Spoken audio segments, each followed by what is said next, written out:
CEO 리포트 1월 3주차. 안녕하세요. 을스겸연구소 정을 소장입니다.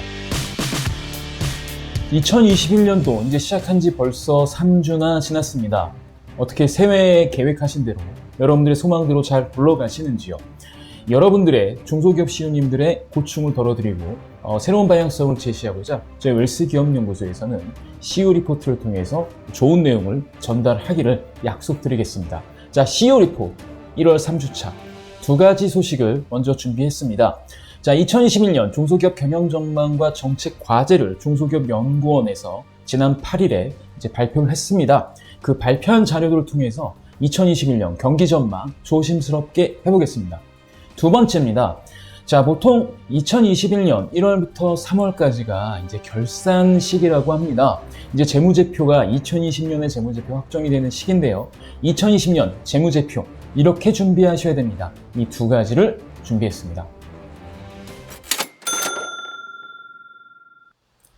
첫 번째 소식입니다. 자, 2021년 중소기업 경영 전망과 정책 과제 중기원에서 발표했는데요. 어떤 내용인지 한번 보겠습니다. 자, 2021년 경영실적 전망, 부정적인 의견이 상당히 많습니다. 자, 악화되겠다가 39.7%, 그 다음에 올해와 비슷하겠다가 52.7%, 개선이 될 거다라는 거 7.6%로 상당히 작다. 그래서 2020년에 비해서 더 나빠질 거다라는 의견이 10명 중에 4명입니다. 물론 중소기업을 경영하시는 대표님들의 어떤 공포심, 아니면 지금 좀 경기가 어렵다 라고 느끼는 것들일 수 있는데, 아무래도 올해 전망이 좋지 않다는 거는 확실할 것 같습니다. 그래서 10명 중에 4명이 올해 경기가 더 나빠질 것이다라고 예측을 하고 있는 부분이기 때문에 얘는 좀 조심을 하셔야 되겠다. 그리고 올해 사업을 할 때 상당히 올해는 특히 좀 리스크에 대한 관리, 특히 신용 리스크에 대한 관리를 좀 해야겠다라고 생각을 좀 하시면 좋을 것 같고요. 게다가 중소기업의 7.1%는 코로나19 이후에 상업 정리를 고민했다고 합니다. 대개 업력이 오래된 기업보다는 창업 기업이, 그 다음에 종업원 수가 10인 미만인 사업장, 즉 영세 사업장일수록 코로나19로 인한 사업 정리를 고민하셨다. 그래서 되게 코로나19로 인한 중소기업의 타격이 크다고 볼 수가 있고요. 그 다음에 중소기업의 2020년 하반기 매출액은 상반기 대비 상당히 감소했다는 걸 알 수가 있습니다. 그래서 실제로 그 공단마다 공장 가동률 자체가 점차 침체되어 있고, 그리고 코로나19로 인한 특수를 누리고 있는 종목을 제외하고는 특히 이제 기간산업 쪽 같은 경우가 좀 많이 감소했다는 것을 체감할 수 있습니다. 그 다음에 중소기업 2021년 매출액 전망은 감소할 거다는 부정적 의견이 훨씬 더 많다라고 좀 말씀드리고 싶습니다. 증가할 것이다가 13.4%, 감소하겠다가 46.9%, 변화 없음 39.7%. 그러면 아무래도 올 2021년도 그렇게 좋지 않을 것이다. 이럴 때일수록 우리 기업의 현황, 그 다음에 문제점, 이런 리스크를 꼼꼼하게 체크하셔서 적어도 기업의 로스를 줄일 수 있는 이런 내실 위주의 경영을 하실 게 2021년이라는 결론을 내실 수가 있습니다. 자, 이에 대한 솔루션을 두 번째에서 드리도록 하겠습니다. 대표님, 2020년 결산은 꼼꼼하게 체크하십시오. 특히 올해는 코로나19로 인해서 중소기업 전체가 매출도 감소하고, 심지어 많은 기업, 100개 중에 7개 기업이 사업 정리까지 이제 고민할 정도의 경제 위기였습니다. 이런 특수 위기 때 더더군다나 문제가 됐던 건 중소기업의 대출 잔액이 증가하고 있다는 거죠. 즉 다시 말하면 중소기업의 그 여신이 나빠지고 있는 거고, 특히 코로나로 인해서 매월 1%포인트 정도 대출 잔액이 증가하고 있습니다. 그럼 이건 되게 심각한 거거든요. 그래서 중소기업 전체의 여신이 증가하고 있기 때문에 특히 2020년 결산 재무제표가 은행권이라든가 이런 차입한 기관에 들어가게 됐을 때 과연 금리가 어떻게 될 건지 좀 체크를 해봐야 됩니다.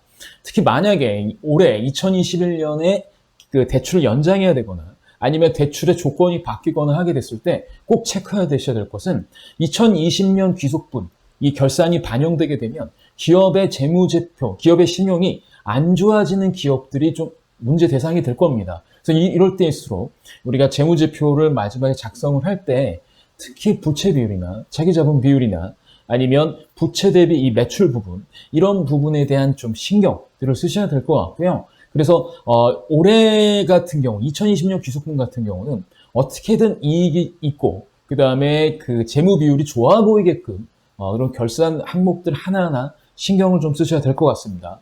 그러다 보니까 유동 비율, 부채 비율 이런 재무 비율도 점검을 꼭 하셔야 되고요. 그다음에 혹시나 지금 중진공 자금을 요청하시거나 아니면 회사에 어떤 정책 자금이 필요하신 기업이다라고 한다면 신규 사업 확장이나 자금 등이 필요하다고 한다면 2000년, 20년 귀속분에 대한 결산은 더 꼼꼼하게 체크하셔야 됩니다. 그리고요. 이런 제도조차도 모르는 대표님들이 의외로 많다는 거. 그러니까 저희 웰스겸연구소에서는 매 주마다 우리 대표님들이 활용하시기 좋은 이 중소기업 지원 제도를 설명해 드리는데 이것도 모르시는 분들이 꽤 많더라는 겁니다. 특히 모른다가 53.3%, 잘 알고 있음이 46.7%입니다. 그 다음에 상시 종업원 수가 작으면 작을수록, 그 다음에 산업부부가 비제조업일수록 모르는 CEO들이 좀 많다라고 보시면 될 것 같아요. 그래서 저는 좀 이런 말씀을 좀 드리고 싶은데 대표님들이 저희 웰스기업연구소 유튜브 저희 채널만 구독하셔도 매주 신선한 지원책들을 받아볼 수 있고 이런 지원책을 활용해서 경영에 활용할 수 있기 때문에 저희 웰스기업연구소 시어 리포트 구독 꼭 해주셨으면 좋겠습니다. 그래서 올해 이제 기본적으로 올해는 2021년은 경기가 안 좋다 보니까 내실 경영이라든가 이제 시장 확대 쪽으로 가셔야 돼요. 그러니까 내실 경영을 하려면 이제 특히 이 판국에 내실 경영을 한다. 그럼 시설 투자라든가 이런 건 괜찮을 수 있습니다. 그럼 시설 투자를 받을 때 어떻게 하는 게 좋겠느냐? 뭐 중진공이라든가 소진공에서 나오는 정책 자금을 일부 활용하셔도 되고 정책 금리를 활용하셔도 됩니다. 그럼 이 자금을 활용하시기 위해서는 네, 중요한 포인트가 있죠.